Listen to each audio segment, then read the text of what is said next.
अस्सलाम वालेकुम, कैसे हैं आप लोग। मेरा नाम है मोहम्मद यासर कैनी और आज हम ग्रुप 4 एलिमेंट्स का इंट्रोडक्शन करेंगे और ग्रुप 4 एलिमेंट्स की प्रॉपर्टीज़ की स्टडी करेंगे।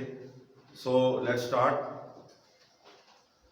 इंट्रोडक्शन में आज हम देखेंगे कि ग्रुप 4 एलिमेंट्स में हम किस तरीके से ग्रुप 4 एलिमेंट्स उनको पहले इंट्रोड्यूस करेंगे। तो group 4 elements include carbon, silicon, germanium, tin and lead. ठीक है, तो हम इनकी तमाम पीरियोडिक प्रॉपर्टीज़ उनकी स्टडी आज करने वाले हैं और इनके इंट्रोडक्शन के अंदर हम इन तमाम एलिमेंट्स को देखेंगे कि इनकी फिजिकल फॉर्म्स क्या हैं और इनके केमिकल कैरेक्टरिस्टिक इंपॉर्टेंट कौन कौन से हैं। तो फर्स्ट पहले कार्बन से स्टार्ट करते हैं। Carbon is the top member of group 4 elements and carbon, that's why group 4 elements are often called carbon family because carbon is the top member of them।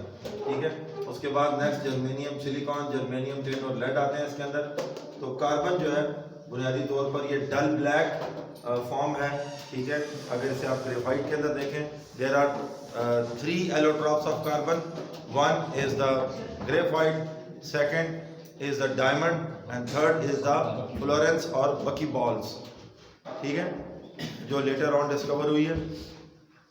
इसमें दो चीज़ें बहुत कॉमन है, graphite और diamond. अब इसमें ये बात याद रखें कि जो कोल है, जिसे हम कोयला कहते हैं, that is not the purest form of carbon. Coal is a complex of several chemical compounds as we have studied coal in the organic chemistry. Okay, so carbon basically dull black form होती है अगर ये graphite के अंदर आए।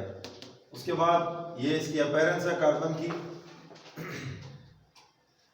Graphite का structure भी हम आगे देखेंगे कि ग्रेफाइट किस तरह हेक्सागोनल अरेंजमेंट के अंदर आती है।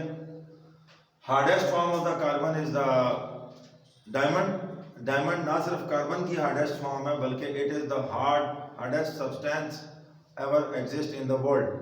ठीक है, it is often used in the drills. आगे चलेंगे, ये देखिए डायमंड है आपके सामने। डायमंड के अंदर जो प्योर डायमंड है दैट इज ऑलवेज ट्रांसपेरेंट। ठीक है, लेकिन जो कलर्ड डायमंड होते हैं जिनके अंदर कोई कलर इम्पार्ट हो रहा होता है, those diamonds they have an impurity. उनके अंदर कोई ना कोई इम्प्योरिटी होती है और डिपेंड करता है उस इम्प्योरिटी के उनके ऊपर कि उनका कौन सा कलर इम्पार्ट होगा। आगे चलेंगे, सिलिकॉन एंड जर्मेनियम ये डल ग्रे और ब्लैक होते हैं। ठीक है जी, ये second member of the group है, इसको भी हम अभी देखेंगे। ये सिलिकॉन की अपीयरेंस है। कार्बन बेसिकली नॉन मेटल है तो सिलिकॉन भी नॉन मेटल है, इनके अंदर मेटालिक कैरेक्टर नहीं है। जैसे जैसे आप डाउन द ग्रुप जाते जाएंगे मेटालिक कैरेक्टर इंक्रीज होता चला जाएगा। कार्बन भी टेट्रावैलेंट है। सिलिकॉन, जर्मेनियम, टिन और लेड ये सब क्या हैं, टेट्रावैलेंट एलिमेंट्स हैं। आगे चलिएगा जी, ये आप देखेंगे सिलिकॉन की फर्दर अपीयरेंस है। टिन और लेड ये शाइनी ग्रे होता है जी। ये टिन के आपके पास एक सैंपल है। आगे चलेंगे, ये देखें ये लेड की शीट्स हैं, बिल्कुल इसी तरीके से बनती हैं। ये बहुत सारे इंडस्ट्रियल प्रोसेसेस में यूज होता है। ठीक है, तो लेड के और टिन के बहुत ज़्यादा यूजेस हैं। अब सबसे पहले outer most electronic configuration of the fourth group NH2 and P2। तो इनकी ऑक्सीडेशन स्टेट जो है बेसिकली ये p सब शेल से भी 2 इलेक्ट्रॉन लॉस करते हैं। Basically they are p block elements.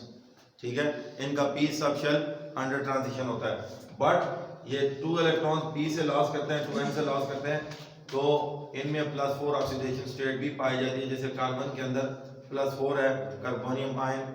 ठीक है, लेड के अंदर +4 है, सिलिकॉन। इनके outer most shell half complete होते हैं। ठीक है, कार्बन 4 इलेक्ट्रॉन लॉस भी कर सकता है, 4 गेन भी कर सकता है, 4 शेयर भी कर सकता है। सिमिलरली ये इनकी जनरल इलेक्ट्रॉनिक कन्फिगर है। ठीक है जी, आगे चलेंगे। यहाँ पर कार्बन के इलेक्ट्रॉनिक कन्फिग्रेशन, सिलिकॉन की, जर्मेनियम की, टिन की, आप सब के अंदर ये देखें कि S2P2 S2P2 S2P2 S2P2 सबके साथ सबका p सब शेल, चाहे वो सेकंड का p है, थर्ड का, फोर्थ का, फिफ्थ का, सिक्स्थ का, उनका p सब शेल अंडर कंप्लीशन है, अंडर ट्रांजिशन है। That's why they are often called as p block elements. इसलिए हम उन्हें कहते हैं कि ये p ब्लॉक एलिमेंट्स हैं। 4A 5A 6A 7A। ठीक है, थर्ड A भी है लेकिन फिलहाल वो हमारे सिलेबस में। ये बाकी जो हीलियम, नियॉन और आर्गॉन क्रिप्टॉन लिखे हुए हैं यहाँ तक इनकी इलेक्ट्रॉनिक कन्फिग्रेशन है। इसके बाद ये वाली है। This is the most modern method of representing the electronic configuration. आगे चलेंगे जी। मूविंग डाउन द ग्रुप, यहाँ नॉन मेटल से मेटालिक कैरेक्टर बढ़ता है। हम ये देखिए यहाँ पर अगर हम कार्बन से, सिलिकॉन से, जर्मेनियम से, टिन से, लेड की तरफ जाएं तो ये नॉन मेटल से मेटल होती चली जाती हैं as we move down the group, जैसे हम ग्रुप के अंदर डाउन मूव करें। ठीक है, कार्बन बेसिकली एक नॉन मेटल है, ब्रिटल है। ठीक है जी, और ये इसके अंदर मेटालिक कैरेक्टर नहीं है। जैसे मेटल में इलेक्ट्रॉन लूज करने की बहुत ज़्यादा टेंडेंसी होती है। ठीक है, वो हाइड्रोजन से, वो मेटल से रिएक्ट कर, उसके एसिड से रिएक्ट करके हाइड्रोजन रिलीज करते हैं। Stop it for a while.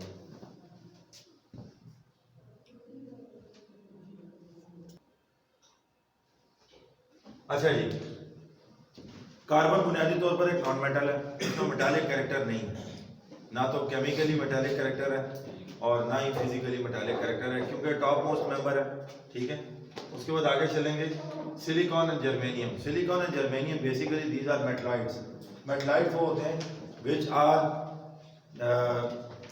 Which have some properties of metal and non metal as well. ठीक है, ये मेटल्स और नॉन मेटल्स के दरमियान की चीजें होती हैं, that's why they are called as metalloids. ठीक है, जर्मेनियम और सिलिकॉन मेटलाइट्स हैं, ये बहुत ज़्यादा यूज होते हैं सेमीकंडक्टर्स में, इनके बड़े इस्तेमालात हैं, बहुत ज़्यादा यूजेज हैं इनके। टिन और लेड ये टिपिकल मेटल्स हैं। टिपिकल मेटल क्या होती है? जिसके अंदर मेटल की मखसूस प्रॉपर्टीज होती हैं, मसलन इलेक्ट्रॉन को लॉस करने की टेंडेंसी रखना, हाई इलेक्ट्रोपॉजिटिव कैरेक्टर रखना, मसलन एसिड के साथ रिएक्ट करके हाइड्रोजन गैस रिलीज करना, मसलन मेलिएबिलिटी एंड डक्टिलिटी, उनको हैमर करके हम वायर्स बना सकते हैं, शीट्स बना सकते हैं, they can be transformed into wires and sheets.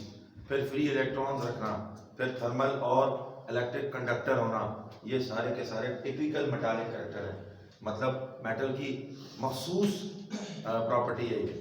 ठीक है, तो इसलिए वी कैन से दैट ये टिपिकल मेटल्स है। आगे चलिए। The most common structure in group 4 elements, giant covalent structures. मैंने आपको बताया था कल भी कि जो डायमंड है ये जाइंट कोवलेंट मॉलिक्यूल है, यानी कि इसके अंदर कोवलेंट नेटवर्क मौजूद होता है। That's why we can say that it is a covalent network solid. It is a covalent network solid. इसके अंदर जब कोवलेंट नेटवर्क बनता है तो फिर वो चीज़ इतनी मजबूत हो जाती है जैसे डायमंड है, कि जिसका मेल्टिंग पॉइंट बहुत हाई है और जिसकी टेंसाइल स्ट्रेंथ भी बहुत ज़बरदस्त है। ठीक है, और सबसे बड़ी बात, it is the substance having most higher refractive index. ठीक है, डायमंड का रिफ्रैक्टिव इंडेक्स सबसे ज़्यादा होता है। ठीक है, दैट्स वाई ये लाइट को बार बार रिफ्लेक्ट करता है। ठीक है, और ये फिर ग्लो इन द डार्क करता है। आगे चलें। जाइंट कोवलेंट स्ट्रक्चर में कार्बन है, सिलिकॉन भी ऐसा करता है, जर्मेनियम भी करता है, ग्रे टिन जो है ये भी ड्रॉप ऑफ टिन है, ये भी एग्जिबिट करता है इस चीज़ को। आगे चलेंगे। कार्बन के आगे हम मजीद डिटेल शुरू करेंगे। कार्बन के अंदर 2 इलेक्ट्रॉनिक फॉर्म्स हैं, diamond and graphite. I have already told you about it. ठीक है, डायमंड जो है वो कोवलेंटली बॉन्डेड स्ट्रक्चर है और ये जाइंट कोवलेंट स्ट्रक्चर बनाता है। ठीक है, ये कोवलेंट नेटवर्क बनाता है with a tetrahedral structure. That's why it is very strong. ठीक है, इट इज वेरी हार्ड। इसके अलावा जो ग्रेफाइट है इसके अंदर ये होता है कि हेक्सागोनल अरेंजमेंट होती है, जिस वजह से इसमें लेयर्स बन जाती हैं, उन लेयर्स के अंदर फ्री इलेक्ट्रॉन्स मौजूद होते हैं।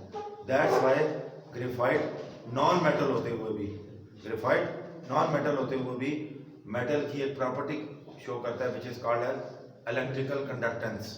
ठीक है, इतना अच्छा कंडक्टर होता है कि it is used as electrodes, it is used as electrodes, ये इलेक्ट्रोड्स की तरह यूज होता है। आगे चलेंगे। This compact and rigid arrangement of carbon atom extremely hard and chemically inert. ठीक है, ये देखिए ये डायमंड का स्ट्रक्चर है। अब आप उस ये जो आपको यूनिट सेल इसके अंदर नजर आ रहा है, ये बार बार रिपीट हो रहा है। ठीक है, टेट्राहेड्रल अरेंजमेंट के अंदर, तो ये डायमंड का इंटरनल स्ट्रक्चर है कि उसके अंदर कार्बन के एटम्स की अरेंजमेंट कैसे होती है। आगे चलिएगा। ग्रेफाइट ये लेयर्ड स्ट्रक्चर है और ये कोवलेंटली बॉन्डेड लेयर्स होती हैं इसकी। ठीक है, और इसमें एटम्स जो है वो वीक वंडरवाल फोर्सेस से एक दूसरे के साथ अटैच होते हैं। आगे चलिए, और ये लेयर एक दूसरे के ऊपर स्लाइड ओवर करती होती हैं। दैट्स वाई जो ग्रेफाइट होता है दैट इज ब्रिटल, वो गिर कर टूट जाने वाला होता है। जो चीज़ गिरे और टूट जाए वो ब्रिटल कहलाती है, ठीक है।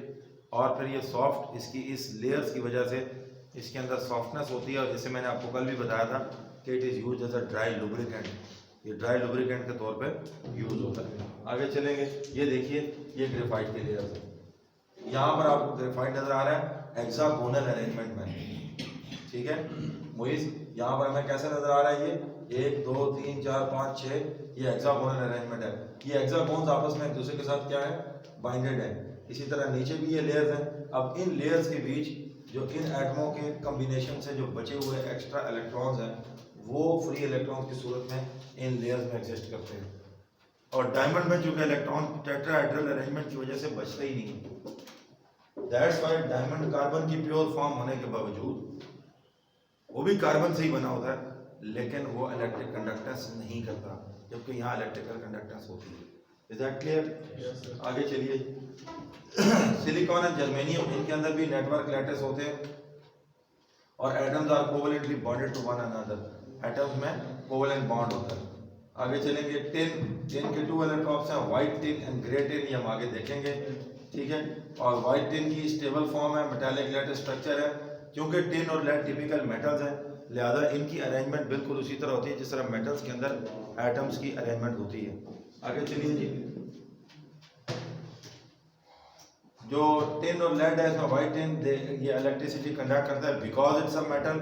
तो every metal conducts electricity, there is neither no any metals which can not conduct electric और थर्मल कंडक्टिविटी, ठीक है। तमाम मेटल्स और नॉन मेटल अपनी जो इलेक्ट्रिक और थर्मल कंडक्टिविटी है वो करती हैं, बिकॉज ये मेटल की बेसिक एक प्रॉपर्टी है, ठीक है, ये उनकी फंडामेंटल प्रॉपर्टी है। अच्छा, उसके बाद ग्रे टिन, ये नेटवर्क लैटिस स्ट्रक्चर है, similar to that of diamond है।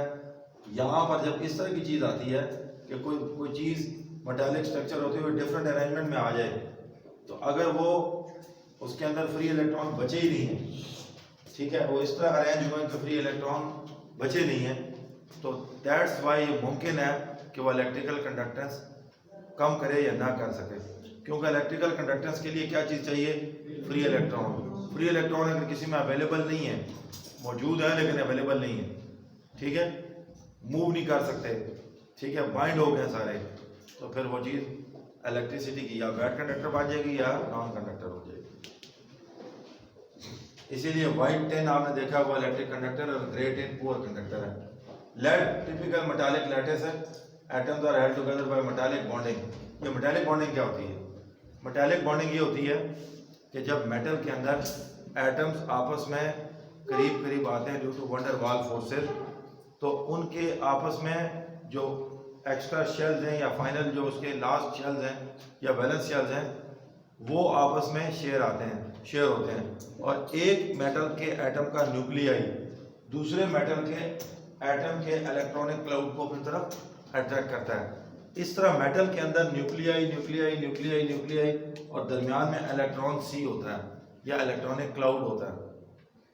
इसको इलेक्ट्रॉन गैस थ्योरी भी कहते हैं मेटल्स की, कि मेटल के अंदर न्यूक्लियाई और इलेक्ट्रॉनिक क्लाउड बिल्कुल आपस में मिक्स मर्ज हुए होते हैं। उन इलेक्ट्रॉन्स को जब इलेक्ट्रिक पोटेंशियल मिलता है, इलेक्ट्रिकल एनर्जी मिलती है, तो वो इलेक्ट्रॉन मूव करते हैं through that's why metals are good conductor of heat and electricity. Heat को कंडक्ट करने का भी यही उसूल है, ठीक है। तो ये मेटालिक बॉन्डिंग थी। यहाँ पर आप कुछ टिपिकल फिजिकल प्रॉपर्टीज आप देख सकते हैं एलिमेंट्स ऑफ ग्रुप 4A की। इलेक्ट्रोनेगेटिविटी वैल्यूज देखें आपके पास, कार्बन, सिलिकॉन, जर्मेनियम, ये एब्रप्ट ट्रेंड है, पहले इंक्रीज हो रही है, फिर डिक्रीज हो रही है, फिर इंक्रीज हो रही है, ठीक है। एटॉमिक रेडियस आप देखें ये बढ़ता जा रहा है, क्यों? टॉप टू बॉटम एटम का साइज बढ़ रहा है, नंबर ऑफ शेल्स बढ़ रहे हैं। उसके बाद bond enthalpy, amount to break the bond, melting point देखें यहाँ पर 3550 है, फिर 1410 है, फिर 937 है। ये भी गोज ऑन डिक्रीजिंग है, क्योंकि जितना एटम बड़ा होता जाएगा इतनी फोर्सेस वीक होती जाएंगी। बॉइलिंग पॉइंट भी इसी तरह डिक्रीज हो रहा है, ये रेगुलर ट्रेंड हमें मिल गया।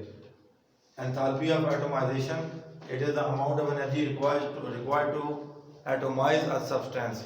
किसी सब्सटेंस को एटोमाइज करने का मतलब है उसके एटमों को अलग-अलग करना, उसको गैसियस एटम्स की फॉर्म में लेके आना, ठीक है। तो किसी एलिमेंट के एटमों को अलग-अलग करना भी एटोमाइजेशन कहलाता है। उसके लिए जो अमाउंट ऑफ एनर्जी चाहिए होती है that's called enthalpy. Okay, electronegativity values देखें टिन और लेड की, ये भी गोज ऑन डिक्रीजिंग है। ये याद रखिए कि मेटल इलेक्ट्रोनेगेटिव नहीं हुआ करती, मेटल इलेक्ट्रोपॉजिटिव हुआ करती है। इलेक्ट्रोपॉजिटिव कैरेक्टर इलेक्ट्रोनेगेटिव कैरेक्टर का रेसिप्रोकल है, जिद है, उलट है। नॉन मेटल इलेक्ट्रोनेगेटिव होगी, मोर इलेक्ट्रोनेगेटिव होगी, लेस इलेक्ट्रोपॉजिटिव होगी। मेटल मोर इलेक्ट्रोपॉजिटिव होगी, लेस इलेक्ट्रोनेगेटिव होगी। देखिए इलेक्ट्रोनेगेटिविटी इलेक्ट्रॉन के खींचने का काम है। जब बॉन्डेड इलेक्ट्रॉन्स हैं दो एटमों के बीच, उनको खींचेगा कोई, वो इलेक्ट्रोनेगेटिव होगा। और इलेक्ट्रोपॉजिटिविटी इलेक्ट्रॉन देने की कहानी है। अगर कोई एटम इलेक्ट्रॉन डोनेट कर सकता है, इलेक्ट्रॉन देने का ट्रेंड रखता है, that is called as electropositive. ये इलेक्ट्रोपॉजिटिव टिपिकल मेटालिक कैरेक्टर है। Metals are electropositive in nature, उनकी केमिस्ट्री ऐसी है, वो इलेक्ट्रोपॉजिटिव इन नेचर है। एटॉमिक रेडियस देखें डिक्रीज हो रहा है क्योंकि ऊपर से नीचे शेल बढ़ रहे हैं। फिर बॉन्ड एंथैल्पी, मेल्टिंग पॉइंट, ये उसी तरह ट्रेंड है जो रेगुलर है, डिक्रीज हो रहे हैं, ठीक है। और enthalpy of atomisation,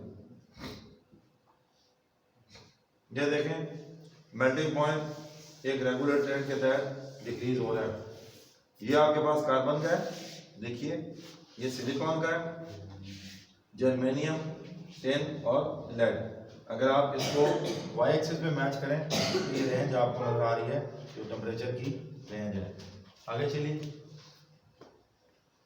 variation in melting point, gradual decrease, general decrease जैसे तमाम उसमें होती है, वो as we going down the group melting point and boiling point goes on decreasing. ये इनफ है इस बार यहाँ तक। उसके बाद the very high melting point of a diamond, अब इसकी वजह बताई जाती है कि डायमंड का मेल्टिंग पॉइंट क्यों बहुत ज़्यादा हाई है, because of structure of it. इसका जो इंटरनल स्ट्रक्चर है उसमें कोवलेंट नेटवर्क सॉलिड है, ये it is a covalent network solid. इसमें जाइंट मॉलिक्यूलर स्ट्रक्चर है, जाइंट कोवलेंट स्ट्रक्चर है जो इसके अंदर बनता है। उसी जाइंट कोवलेंट स्ट्रक्चर की वजह से ये कार्बन जो है इसके दरमियान जो फोर्सेस होती हैं वो आपस में एडअप हो जाती हैं, और वो जो वंडरवाल फोर्सेस हैं या वो जो इसके एटम्स के दरमियान वो एडअप होने की वजह से ये इतना मजबूत हो जाता है कि इसका melting point around 4000 degree centigrade होता है, ठीक है। Going from carbon to germanium, the bond lengths increase, the bond strength decrease. Bond length और bond strength में क्या फर्क होता है? देखिए मेटालिक बॉन्ड हो, कोवलेंट बॉन्ड हो, कोई किसी किस्म का बॉन्ड हो, एटमों के दरमियान जब बॉन्ड लेंथ इंक्रीज हो रही है इसका मतलब ये फासला बढ़ रहा है। जितना बॉन्ड लेंथ इंक्रीज होगी इतना बॉन्ड वीक होता जाएगा, और जितना बॉन्ड लेंथ शॉर्ट होती जाएगी इतना बॉन्ड मजबूत होता जाएगा। Bond will be strong if the bond length is short. इसीलिए कहा गया कि बॉन्ड लेंथ इंक्रीज हो रही है तो बॉन्ड स्ट्रेंथ डिक्रीज हो रही है। इस बात को समझने की कोशिश करनी है। And lower the melting points, ठीक है। टॉप टू बॉटम ग्रुप में आओ तो मेल्टिंग पॉइंट क्या होते चले जाते हैं, लो होते चले जाते हैं। Further and bigger fall into 10 a slight rise to lead, ठीक है। लेड का चूंकि मेटल बहुत ज़्यादा हैवी होता है इसलिए लेड की डेंसिटी भी काफ़ी ज़्यादा होती है। That's why lead is used in jackets to prevent the from radiation. X ray technician को आपने बहुत वजनी किस्म की जैकेट पहने हुए देखा होगा, ठीक है, कि एक्सरे टेक्नीशियन जो है वो बहुत वजनी किस्म की जैकेट पहनते हैं।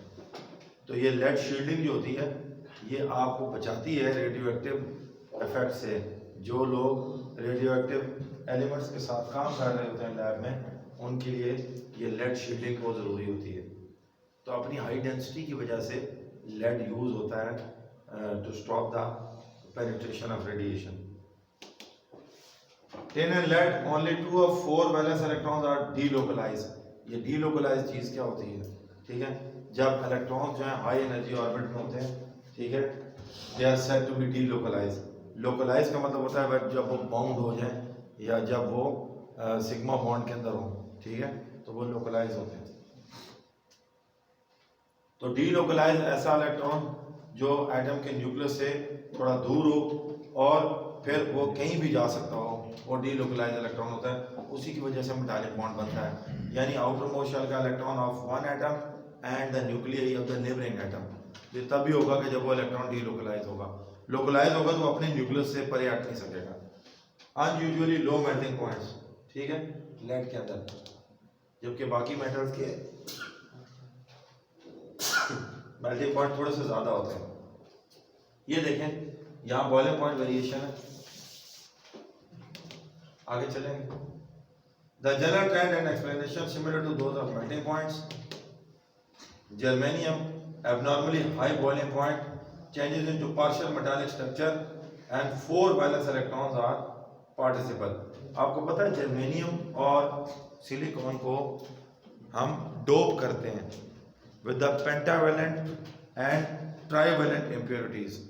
जर्मेनियम के 4 इलेक्ट्रॉन्स को जब हम पेंटावेलेंट के साथ मिलाते हैं, किसी पेंटावेलेंट चीज़ के साथ, फास्फोरस के साथ या कोई भी ऐसी चीज़ जिसमें 5 इलेक्ट्रॉन हो आउटरमोस्ट शेल में, तो जर्मेनियम के 4 और पेंटावेलेंट के 5, कितने इलेक्ट्रॉन हो गए? 9।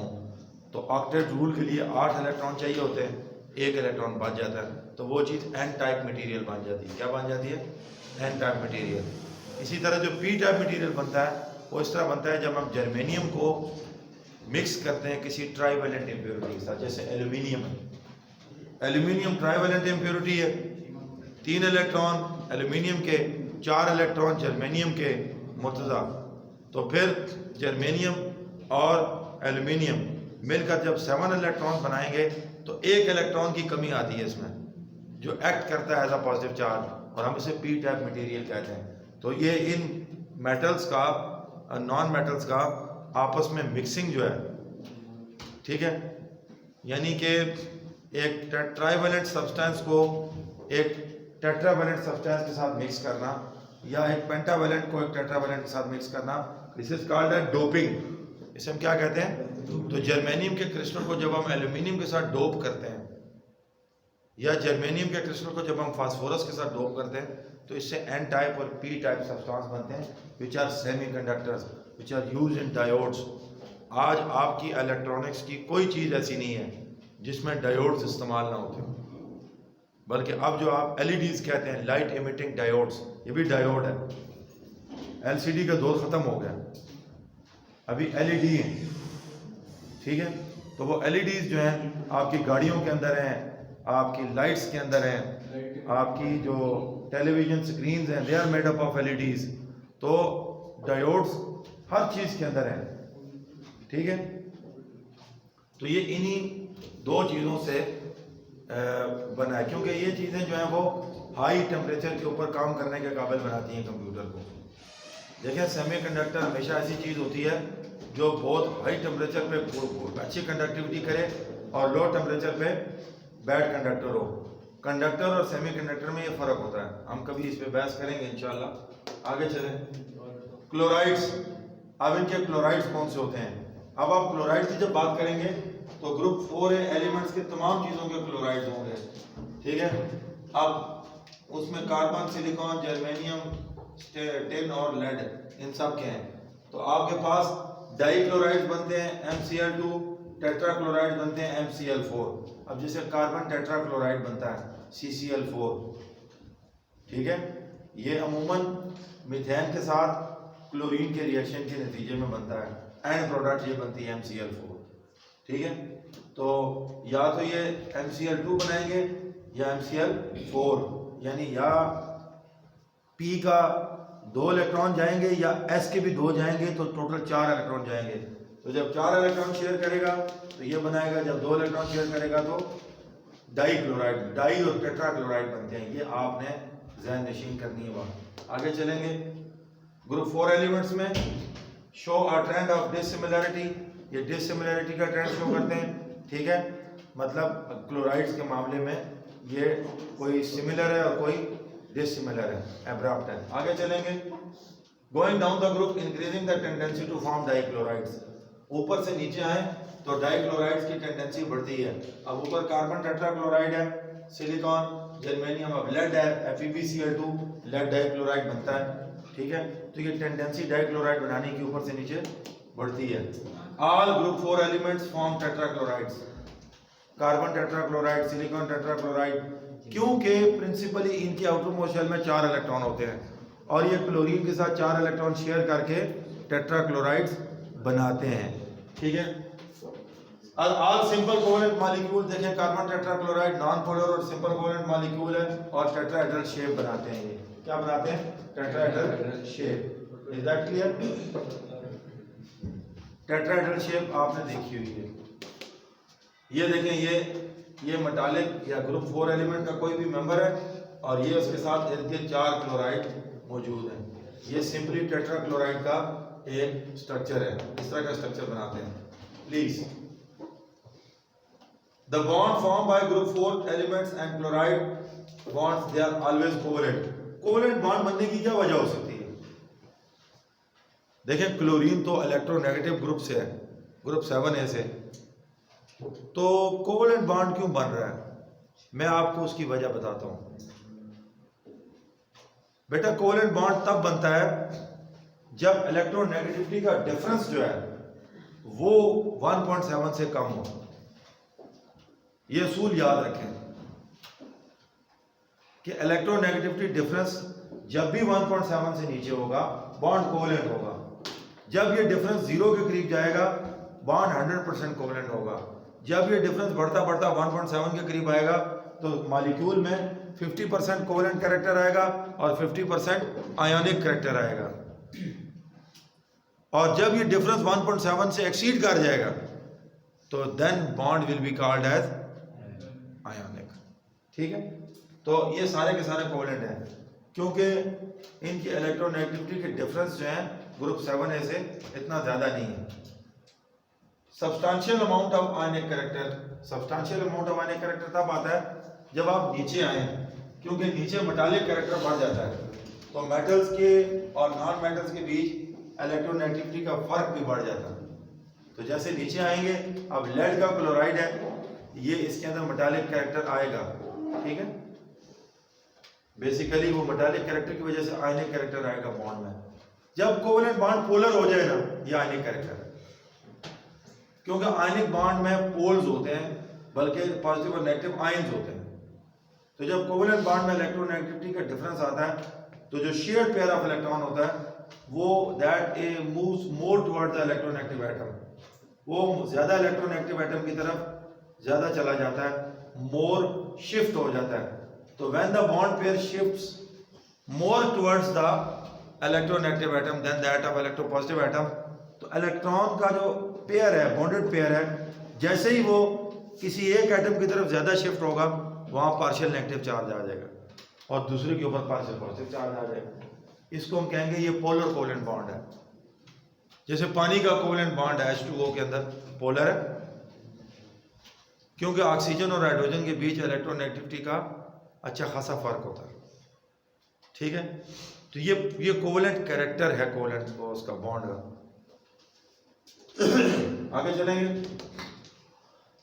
Silicon 4 chloride more pronounced in the tetrachlorides of carbon and germanium. Silicon has much lower electronegativity than the carbon and germanium, लिहाजा ये ज्यादा कोवेलेंट होगा। अच्छा जी, each MCl बॉन्ड यानी ग्रुप 4 के एलिमेंट का और क्लोरीन का बॉन्ड पोलर होगा। याद रखें, जब तक कोवेलेंट बॉन्ड दो एक जैसे एटमों के दरमियान नहीं बन जाता वो मुकम्मल तौर पे नॉन पोलर नहीं हो सकता। यानी वो कोवेलेंट बॉन्ड जो एक जैसे एटमों के दरमियान बने बस वही नॉन पोलर होता है, बाकी एटमों में थोड़ा बहुत फर्क होता है इलेक्ट्रोनेगेटिविटी का। लिहाजा हम कह सकते हैं कि बॉन्ड के अंदर थोड़ी बहुत पोलैरिटी मौजूद होती है। Molecule as a whole no dipole movements, ठीक है। तो डायपोल मूवमेंट आपने पढ़ी हुई है, मॉलिक्यूल के अंदर नहीं होती, ठीक है। खास तौर पर ये ग्रुप 4 के सिमेट्रिकल शेप मखसूस शेप होती है, ठीक है। ये product of charge and distance is called as dipole moment, ठीक है। तो इनकी डायपोल मोमेंट 0 होती है। मॉलिक्यूल अगर उसकी नेट इलेक्ट्रिक फील्ड के अंदर ये मोमेंट 0 हो तो भी उसके कोवेलेंट होने का पता देती है। Only germanium, tin and lead they form dichlorides, क्योंकि नीचे ये मेटल्स हैं आपको मैंने बताया कि टेट्राक्लोराइड डाइक्लोराइड बनाने की टेंडेंसी ऊपर से नीचे बढ़ती जाएगी। तो जर्मेनियम और लेड जो है ये देखें बिल्कुल एंड में मौजूद है। ये लेड है, ठीक है, और ये जर्मेनियम है, ठीक है। तो जर्मेनियम और लेड जो है ये बेसिकली नीचे मौजूद है। इनके अंदर डाइक्लोराइड बनाने की टेंडेंसी ज्यादा है। फार्मूला GeCl2, SnCl2 और PbCl2। इसीलिए लेड की दो ऑक्सीडेशन स्टेट्स हैं, Pb+2, Pb+4। एक को हम कहते हैं lead 2, PbCl2 is a lead 2 chloride and PbCl4 is a lead 4 chloride, ठीक है। ये ड्यूअल वैलेंसी और मल्टीपल ऑक्सीडेशन स्टेट कौन से ग्रुप का कैरेक्टर है? चले आज ये सवाल बताएं मुर्तजा। मैक्सिमम ऑक्सीडेशन स्टेट रखना, दो से ज्यादा ऑक्सीडेशन स्टेट रखना, this is the character of what type of elements? Look at the periodic table. ये जो ट्रांजिशन मेटल्स हैं ये इनका कैरेक्टर है। Transition elements they show multiple oxidation state. चले उस एलिमेंट का नाम बताएं जिसकी सबसे ज्यादा ऑक्सीडेशन स्टेट्स हों। इस सारे पीरियोडिक टेबल में एक एलिमेंट ऐसा है जिसकी 7 ऑक्सीडेशन स्टेट्स हैं, +1 से लेके +7 तक।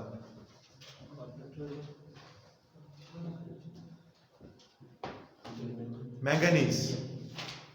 मैंगनीज इज द एलिमेंट, ये छोटे छोटे क्विज के अंदर चीजें आती हैं, ठीक है। Name the element having maximum oxidation states in the periodic table, that's manganese. Name the element having maximum value of electronegativity, fluorine. Name the element having the lowest electronegativity, cesium. Name the element which is the most rarest in the earth, astatine. ठीक है। ये छोटे छोटे quiz होते हैं जो आपको differentiate करते हैं कि वाकई आप कंसेप्चुअल स्टूडेंट हैं, जैसे आपने पढ़ा ऐसे किसी ने नहीं पढ़ा। उसके बाद ऑल पोजेसेस कोवेलेंट कैरेक्टर, सबके अंदर कोवेलेंट कैरेक्टर होता है। Through they exist as crystalline solids at room temperature. ये सारे के सारे रूम टेम्परेचर पे क्रिस्टलाइन होते हैं। आगे चलिएगा जी। Germanium and chloride and tin ये मेनली कोवेलेंट है। लेड क्लोराइड आयनिक है। क्यों भाई? ऊपर से नीचे आप आते जाएंगे तो मेटालिक कैरेक्टर बढ़ता जाएगा। मेटालिक कैरेक्टर बढ़ता जाएगा तो इलेक्ट्रोनेगेटिविटी का डिफरेंस कम होता जाएगा। जब इलेक्ट्रोनेगेटिविटी का डिफरेंस कम होता जाएगा तो नतीजे के तौर पे इलेक्ट्रोनेगेटिविटी डिफरेंस कम होगा तो बॉन्ड के अंदर आयनिक कैरेक्टर बढ़ता जाएगा। अब जैसे आयनिक कैरेक्टर 50% को क्रॉस करेगा तो bond will be more ionic than the covalent, that's why, ये रीजन है। और आयनिक और कोवेलेंट बॉन्ड में बड़ा फर्क क्या होता है? आयनिक बॉन्ड में इलेक्ट्रॉन शेयर होते हैं दो एटमों के बीच, म्यूचुअल शेयरिंग होती है। कोवेलेंट में there is a complete transfer of electron from one atom to another atom. The atom that loses electron that become positively charge, ठीक है, और cation, and the atom that gains the electron that becomes negatively charge called as anion. Acceptor होगा, एक electron donor होगा, एक acceptor होगा। Is that clear? और अगर कोई एटम इलेक्ट्रॉन पेयर डोनेट करे और दूसरा इलेक्ट्रॉन पेयर को अकोमोडेट करे, इस बॉन्ड को क्या कहते हैं? इसको कहते हैं कोऑर्डिनेट कोवेलेंट बॉन्ड। क्या कहते हैं? एक इलेक्ट्रॉन का लेन देन हो, ठीक, लेकिन अगर किसी ने अपना फालतू पेयर डोनेट किया है और डोनर से रिसिपिएंट की तरफ एक बात बनी है तो वो क्या है? कोऑर्डिनेट कोवेलेंट बॉन्ड, ठीक है। आगे चलिए। Going down the group, the relative stability, the +4 oxidation state decreases and +2 oxidation state becomes more stable. ऊपर की तरफ +4 more stable है, +2 unstable है। जैसे जैसे नीचे आते जाएं ग्रुप में तो +2 ऑक्सीडेशन स्टेट अनस्टेबल होती है। ये देखें ऑक्सीडेशन स्टेट लिखी हुई है। कार्बन की 3 ऑक्सीडेशन स्टेट्स हैं, -4 +2 +4। सिलिकॉन की 3 है, -4 +2 +4। जर्मेनियम की भी 3 है, -4 +2 +4। टिन की 2 है, +2 +4। लेड की भी 2 है, +2 +4। और इनमें +2 मोर स्टेबल है एज कंपेयर टू +4। यानी लेड की कोशिश होती है कि ज्यादातर वो 2 इलेक्ट्रॉन दे और +2 आयन बनाए। 4 इलेक्ट्रॉन देने की कहानी कम होती है, इसीलिए डाइक्लोराइड नीचे की तरफ आओ तो ज्यादा बनते हैं और टेट्राक्लोराइड ऊपर जाओ तो ज्यादा बनते हैं ग्रुप में। Is that clear? Yes, sir. It does not form dichloride carbon, carbon dichloride नहीं बनाता, लेकिन लेड डाइक्लोराइड बनाता है। अब कार्बन टेट्राक्लोराइड बनाता है, स्टेबल होता है। लेड का टेट्राक्लोराइड डाइक्लोराइड के मुकाबले कम स्टेबल होता है। आगे चलें, ये देखें, more stable lead 2 chloride more stable than the lead 4 chloride. ये बात मैंने अभी आपको बताई। 2 series of oxide form by the group 4 elements, monoxide, dioxide. अब कार्बन मोनोऑक्साइड भी बनती है, कार्बन डाइऑक्साइड भी बनती है, ठीक है जी। अब आप देखते हैं यहाँ के जो डाइऑक्साइड है वो मोर स्टेबल है, ठीक है। आगे चलें, मोनोऑक्साइड में ऑक्सीडेशन स्टेट +2 होती है, तो कार्बन की +2 ऑक्सीडेशन स्टेट, क्योंकि टॉप मेंबर है तो टॉप मेंबर्स में +2 लेस स्टेबल है, +4 मोर स्टेबल है। तो कार्बन का मोनोऑक्साइड लेस स्टेबल होगा एज कंपेयर टू कार्बन का डाइऑक्साइड। लेकिन नीचे जाएं तो ये सूरत-ए-हाल इन्वर्ट हो जाएगी, उलट जाएगी। डाइऑक्साइड में +4 ऑक्सीडेशन स्टेट होती है। आगे चलें, all group 4 element form dioxides, ठीक है, सारे डाइऑक्साइड बनाते हैं। Carbon dioxide, silicon dioxide. Silicon dioxide क्या होती है मुर्तजा? मुर्तजा, ये वीडियो में कोई पूछ बैठेगा मेरे से कि मुर्तजा कौन था जिसका आप बार बार नाम लेते रहे, ये कोई आपका कजन तो नहीं बैठा होता क्लास में। So be attentive in the class. अब ये बात भी ऐसा बन गई तारीख का जो कभी आपको याद आएगी। You are being called during the class. अच्छा लिसन आउट, डाइऑक्साइड तमाम ग्रुप 4 एलिमेंट्स बनाते हैं। सिलिकॉन डाइऑक्साइड कौन सी मशहूर चीज का नाम है? उस चीज के ऊपर रोजाना पाँव रख के आप आते हैं, दैट इज द सैंड। और रेत और सोडे से ये शीशा बनता है, glass. This is sodium silicate. Glass is chemically sodium और पोटेशियम सिलिकेट। आगे चलेंगे, please be quiet. Dioxide of the other group 4 elements crystalline solids of high melting points. Glass को केमिस्ट्री में सॉलिड नहीं कहा जाता, it is called as highly freeze liquid. ये एक हाईली फ्रीज लिक्विड है। ये हमारे पास सॉलिड्स होते हैं इस तरह के, इसका कोई कंपैक्ट सॉलिड्स की तरह स्ट्रक्चर नहीं होता, ठीक है, कहीं से भी ये टूट जाता है। Is that clear? Either giant covalent और जाइंट आयनिक स्ट्रक्चर, ठीक है। ये ऑक्साइड्स होते हैं इनके, वो जाइंट कोवलेंट या जाइंट आयनिक होते हैं, आप आगे अभी देखेंगे। All group 4 elements except silicon form monoxides under the normal condition. Silicon नहीं बनाता, बाकी सब मोनोऑक्साइड बनाते हैं।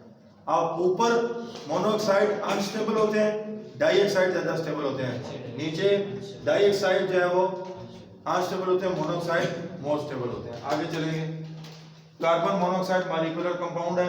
आगे चलेंगे, germanium monoxide, tin monoxide predominantly आयनिक सॉलिड होते हैं, ठीक है, SnO and lead PbO। Please be quite. A general increase in the stability of monoxide relative to dioxide, ठीक है। अब increase in stability of monoxide और to dioxide, top to bottom ये stability increase होती है। इन टॉप में dioxide more stable है, mono less stable है, और नीचे इसका सिलसिला उलट है। ये देखें, यहाँ आपके पास carbon monoxide, carbon dioxide, covalent covalent, silicon dioxide, silicon monoxide, ये एग्जिस्ट ही नहीं करता। Covalent, germanium oxide, germanium dioxide, ये आयनिक होता है और ये पार्टली आयनिक होता है, ठीक है। यहाँ देखें, इधर इनकी स्टेबिलिटी चेक करें, ऊपर अनस्टेबल, ये वेरी अनस्टेबल है, ये अनस्टेबल है, लेकिन यहाँ नीचे ये स्टेबल होने शुरू हो गए। इसी तरह टिन का देखें, यहाँ आपके पास टिन का मोनोऑक्साइड आयनिक, पार्टली आयनिक, नीचे देखें आयनिक कैरेक्टर बढ़ गया और प्रीडोमिनेंटली आयनिक है। ये सारे के सारे अब आप देखें मोनोऑक्साइड जो है, डाइऑक्साइड अनस्टेबल है लेकिन मोनोऑक्साइड स्टेबल है। Silicon the second most abundant element in the earth crust. जाहिर बात है सिलिकॉन जो है रेत की शक्ल में ज़मीन के क्रस्ट में मौजूद है, तो रेत तो ज़मीन के क्रस्ट में आधे का रेत ही है, और क्या है, मिट्टी के साथ रेत मिक्स हुई हुई है। अबाउट 28% बाय मैस, ये बहुत ज़्यादा है। देखिए सैंड ड्यून्स कितने हैं, डेजर्ट्स, सारा सिलिकॉन डाइऑक्साइड भरा पड़ा, ठीक है जी। वापस पीछे जाइए, रिवर्स हो सर। ये सेकंड मोस्ट अबंडेंट है, फर्स्ट क्या है? फर्स्ट आपके पास एल्यूमिनियम है, ठीक है, जो अर्थ क्रस्ट में बहुत ज्यादा पाया जाता है, वो भी सिलिकेट की फॉर्म में, ठीक है। आगे चलें। Silicon commonly found as silicon dioxide या सिलिका, इसको सिलिका सैंड भी कहते हैं। क्या कहते हैं? Silica sand. आगे a variety of forms such as sand, quartz, flint, ये इसकी एग्जिस्टेबल फॉर्म्स हैं, ठीक है। Also found as silicates in rocks and clay, पत्थरों और मिट्टी के अंदर ये क्ले और रॉक्स की सूरत में मौजूद होती है। Is that clear? आगे चलेंगे। ये देखें, सिलिकॉन कार्बन के साथ रिएक्ट करके, यानी जब सिलिकॉन डाइऑक्साइड को रिड्यूस किया जाए उससे हमें सिलिका मिल सकता है। क्वार्ट्ज यस, ये सिलिका सॉलिड फॉर्म में आपको मिल सकता है, आप उसकी अभी शक्ल देखेंगे। इसके अलावा extremely pure silicon can be obtained by reaction of silicon chloride with the hydrogen. Hydrogen reducing agent के तौर पे यूज करें, क्लोरीन बीच में से बाहर निकालें और सिलिकॉन इसको से अलग कर लें। उसके बाद silicon is the basic material for making semiconductor, मैं आपको पहले बता चुका हूँ, for making steel and aluminium alloys. Steel के अंदर ये करता है कि जो इम्प्योरिटीज होती हैं उनको सिलिकेट्स की सूरत में अलग करने के लिए आप उसको यूज़ करते हैं। Flux plus gangue is equal to slag. तो फ्लक्स क्या चीज़ होती है और गैंग क्या चीज़ होती है? गैंग किसी मेटल के अंदर वर्थलेस मटेरियल को कहते हैं। जैसे आयरन की कोई ओर है और उस ओर के अंदर जो फालतू चीज़ है वो क्या है? गैंग है। तो उसको अलग करने के लिए जो केमिकल यूज़ होगा उसको फ्लक्स कहेंगे। अब कैल्शियम ऑक्साइड फ्लक्स है, calcium oxide plus silicon dioxide gang है, तो silicon dioxide plus calcium oxide give you calcium silicate, तो वो स्लैग बन जाता है, ऊपर से हटा लिया जाता है during the metallurgy of iron. Chemistry of silicon में आपके पास सिलिकॉन ऑक्सीजन डबल बॉन्ड होता है, ये भी लॉन्ग चेन मॉलिक्यूल्स बनाते हैं। ऑक्सीजन के साथ सिलिकॉन पॉलीमराइजेशन करती है, ठीक है, और ये ऑक्सीसिलिकेट पॉलीमर्स बनते हैं, ठीक है। ये देखेंगे आप अभी पॉलीमर्स को। SiO4 as a basic chemical unit of silicates, ठीक है। सिलिकेट में SiO4 आयन होता है, ठीक है, और compounds of silicon oxygen and one or more elements, ठीक है जी। Largest and most complicated class of minerals है और about 30% of minerals are silicates. 30% minerals हैं जो अर्थ क्रस्ट से माइनिंग होती है इनकी, वो सिलिकेट्स हैं। Basic chemical unit of silicate silicon oxide A9 tetrahedral shape होती है इनकी। ये देखें, ये सिलिकॉन और ऑक्सीजन का केमिकल स्ट्रक्चर है। सिलिकॉन किस तरह टेट्राहेड्रल फॉर्म में ऑक्सीजन के साथ बाइंड हुई है, इस पे आप ध्यान और गौर कीजिए। आगे चलेंगे। In silicate anion form as a maximum number of bonds, 4 bond बना सकते हैं। वो टेट्रावेलेंट एलिमेंट है तो 4 बॉन्ड नहीं बनाएगा तो और क्या करेगा? आउटर मोस्ट शेल में 4 इलेक्ट्रॉन है, चारों के चारों शेयर हो गए तो कुछ बचा ही नहीं, ठीक है।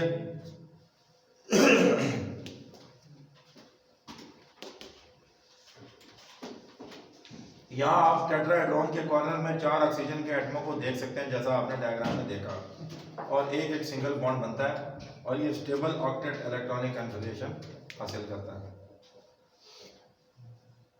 इससे आगे चलेंगे। इसमें डिस्क्रीट आयन होते हैं और उनको ऑर्थोसिलिकेट्स कहते हैं, ठीक है। ये जो सिलिकेट आयन है ये ऑर्थोसिलिकेट आयन भी कहलाता है। जिरकॉन, आप इस पत्थर को बहुत अच्छे से जानते हो कि जिरकोनियम या जिरकॉन जो है ये अंगूठियों में लगने वाला नग भी है। ये नेचुरल मिनरल है या naturally found mineralic crystal of silicate है। ये सिलिकॉन का और जिरकोनियम का कॉम्बिनेशन है, बड़ा खूबसूरत जेम होता है ये। अगर आपने एमाथिस्ट देखा हो, जिरकॉन देखा हो, ये वो लोग जानते हैं जो स्टोन्स का नॉलेज रखते हैं, ठीक है जी। उनमें मरजान है, याकूत है, ओपल है, ठीक है जी। तो ये इसमें ये सारी चीज़ें होती हैं। ये देखिए जिरकोनियम, सिलिकॉन और ऑक्सीजन का ये कॉम्बिनेशन है, ठीक है जी। और ब्रिलियंट अपीयरेंस होती है, हाई रिफ्रैक्टिव इंडेक्स होता है, जो डायमंड का भी हाई रिफ्रैक्टिव इंडेक्स होता है, इसलिए लाइट को बहुत ज़्यादा ये रिफ्रैक्ट करता है। Used as a diamond like gem, और ये डायमंड के बाद सेकंड मोस्ट प्रेशियस जेम है ज़िरकॉन जो है, ये देखिए, ठीक है। तो लगभग इसकी शक्ल जो है और इसकी शेप, बस इतनी हार्डनेस नहीं होती जितनी हार्डनेस डायमंड में होती है, इतनी इनर्टनेस नहीं होती जितनी डायमंड में होती है, और इतनी प्योरिटी नहीं होती जितनी डायमंड में होती है। Diamond is a pure carbon, ये एक कंपाउंड है, वो एक एलिमेंट है, तो दैट मेक्स द डिफरेंस। लेकिन खूबसूरती में ये हीरे से कम नहीं होता, ठीक है। इसके अलावा मोस्ट सिलिकेट्स आर मिनरल्स, ठीक है। टेट्राहेड्रल स्ट्रक्चर के जरिए ये लिंक्ड होते हैं ऑक्सीजन एटम से। Calcium silicate, magnesium silicate, they are often found in the mud, they are often found in the mud, ये मट्टी में पाए जाते हैं। तो mud is a combination of silicate, ठीक है। ये देखें अब सिलिकॉन का और इस सिलिकॉन का टेट्राहेड्रल स्ट्रक्चर आपस में किस तरह ज्वाइन कर रहा है। इस तरह ये लॉन्ग चेन बनाती हैं, लंबी चेन्स बनाती हैं। तो इन लॉन्ग चेन्स के अंदर ये बड़े सिलिकेट्स बनते हैं। आगे चलें। The negative charges present in the oxygen atom, they are not shared by two silicon, यानी ये लॉन्ग चेन मॉलिक्यूल्स बनाते हैं सिलिकॉन में।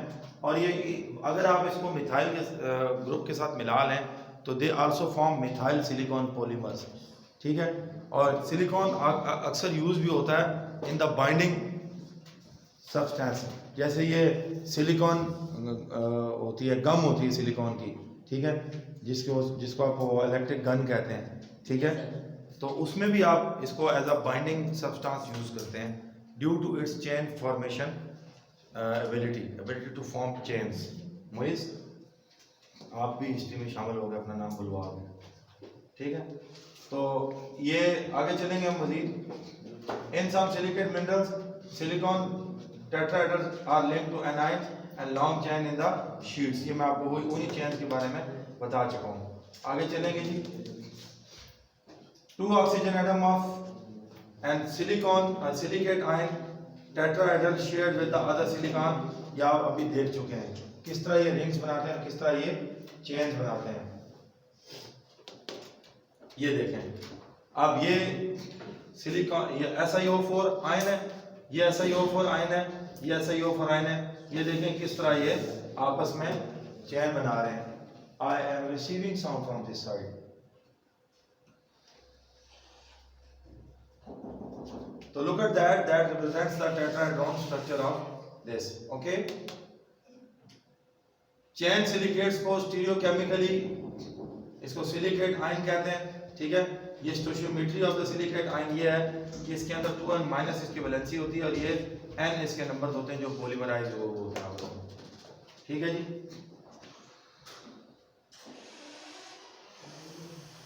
यहाँ तक हमारे ग्रुप 1 का स्ट्रक्चर मुकम्मल हुआ। इसकी हम सेकंड वीडियो में ग्रुप 1 के एक्सप्लेन करेंगे केमिकल नेचर और इसके केमिकल रिएक्शंस और इनके कंपाउंड्स। तो तब तक इजाज़त दीजिए, अल्लाह हाफ़िज़।